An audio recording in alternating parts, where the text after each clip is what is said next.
So Linux 7.0 is coming out soon, and instead of talking about performance boosts, security upgrades, or groundbreaking features, we're talking about the Penguin. Yes, the boot penguin, Tux. When your Linux computer boots up, sometimes you see that little penguin logo during startup. That's Tux.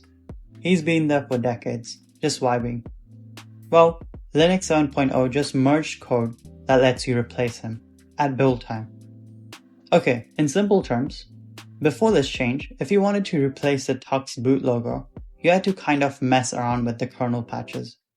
Now, there's an official way. You can just tell Linux, hey, instead of the penguin, use this image, and it will build a kernel with your custom boot logo baked in.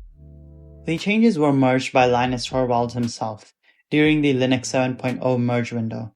The update basically makes it easier to specify a different image file at compile time, removes an older Hyper-V Framebuffer driver, uses a better DRM driver instead. But let's be honest, the real headline is, you can replace Tux now without fighting the kernel. This isn't about the penguin, it's about what Linux represents. Linux gives you control over things most operating systems don't even let you think about.